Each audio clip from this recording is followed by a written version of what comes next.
In this video, I'm going to demonstrate how to administer CPR on an adult. Okay, suppose you find someone lying down on the floor. What are you going to do? First, assess the scene. Look around. Make sure the scene is safe. Are there safety hazards, a chemical spill, electrical wires, gas fumes, or anything dangerous? You can't help anyone if you become a victim too.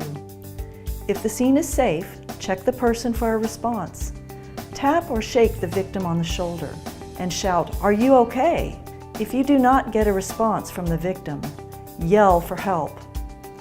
Next, tell a specific bystander to phone 911 or the emergency response number and get an AED, and very importantly, to come back to help. Many facilities, stores, schools, airports, conventions, and sports arenas will have AEDs available. Next, check the victim for breathing or only gasping. You need to scan the victim's body back and forth from head to abdomen for at least 5 seconds, but no more than 10 seconds. Agonal breathing sounds like gurgling or gasping. It is not breathing. You must start CPR. Now check for a pulse. To locate a carotid pulse on an adult or child, place your 2 fingers on the center of the victim's neck. Slide your fingers down the side of the neck into the notch between the muscles. You should feel a strong pulse there. If the victim has a pulse but is not breathing, give 1 rescue breath every 5 seconds. Then recheck the victim's pulse every 2 minutes. To perform a rescue breath, gently tilt the victim's forehead back with one hand, and with your other hand, lift the victim's chin. This position opens the airway. Pinch the nose closed and cover the victim's mouth with your mouth, breathing life-giving air into the victim. If you have a one-way mouth guard, use it as directed. The mouth guard has a one-way valve and protects the rescuer from contact with vomit, secretions, infectious fluids, etc. Place the elastic bands around the victim's ears to hold it in position.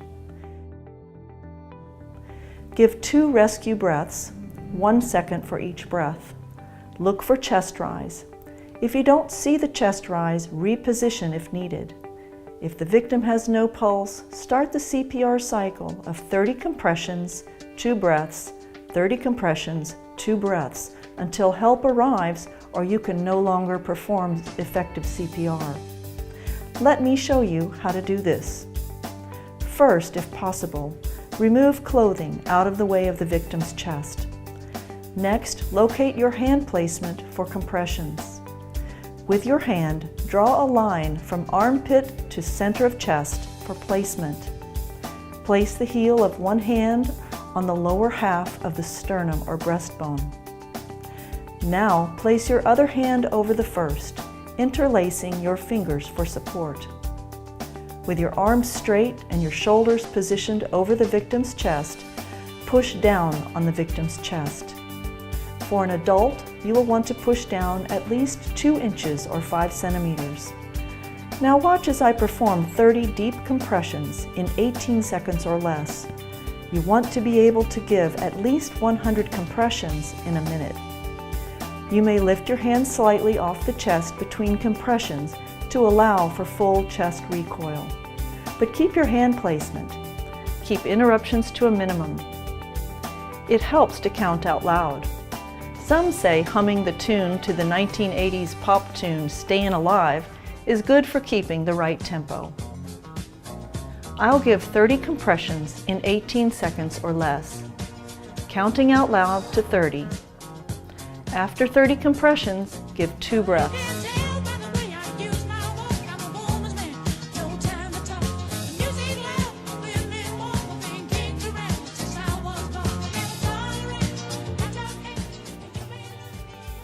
Look for the chest to rise between breaths. If there was no one available to help, after performing 5 cycles of CPR, call 911 and/or get an AED.